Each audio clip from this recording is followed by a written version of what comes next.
तो चलिए, हमारा अगला वर्ड है रिफ्ट। अब जैसा कि आप देख सकते हैं, रिफ्ट एक नाउन है, यानी कि एक संज्ञा।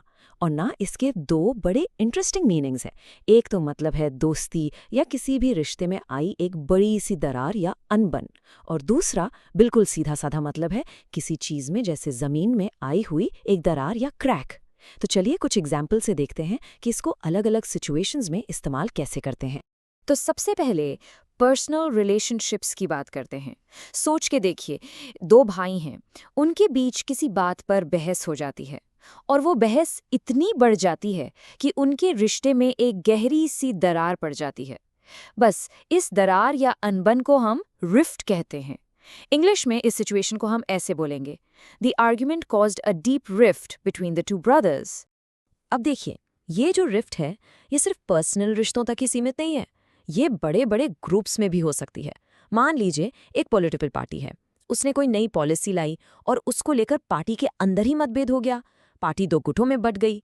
तो इस मतभेद या फूट के लिए भी हम रिफ्ट वर्ड का ही यूज करते हैं। जैसे कि इस सेंटेंस में, the political party is facing a rift over it's new policy. Okay, तो अब तक हमने रिश्तों और ग्रुप्स में आई अनबन यानी मेटाफोरिकल ड्रिफ्ट की बात की। लेकिन जैसा हमने शुरू में कहा था, रिफ्ट का एक लिटरल, एक फिजिकल मतलब भी है। इमेजिन कीजिए जमीन में एक बहुत बहुत बड़ी दरार, इतनी विशाल कि वो एक पूरी घाटी, एक वैली बन गई हो।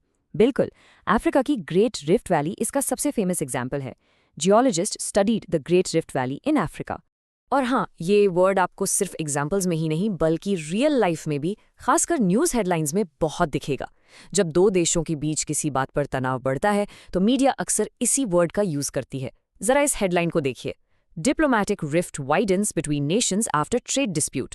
इसका साफ मतलब है कि एक ट्रेड विवाद के बाद दो देशों के बीच राजनयिक संबंधों में दरार और भी बढ़ गई है। चलिए, तो अब इस वर्ड को थोड़ा और पक्का करते हैं इसके सिनोनिम्स और एंटोनिम्स के साथ। रिफ्ट के सिनोनिम्स यानी इससे मिलते जुलते शब्दों में आते हैं डिवीजन, स्प्लिट या ब्रीच। ये सब दरार या विभाजन की ही बात करते हैं। तो इसका उल्टा क्या होगा? राइट, इसके एंटोनिम्स होंगे यूनिटी यानी एकता, हार्मनी यानी सामंजस्य और अग्रीमेंट यानी सहमति। तो जब भी आपको अलगाव दिखाना हो तो आप रिफ्ट यूज कर सकते हैं, और जब एकजुटता दिखानी हो तो इन एंटोनिम्स का इस्तेमाल कर सकते हैं। तो ये था हमारा आज का वर्ड रिफ्ट। बस आज के लिए इतना ही। मिलते हैं नेक्स्ट वीडियो में। Happy learning. Bye bye.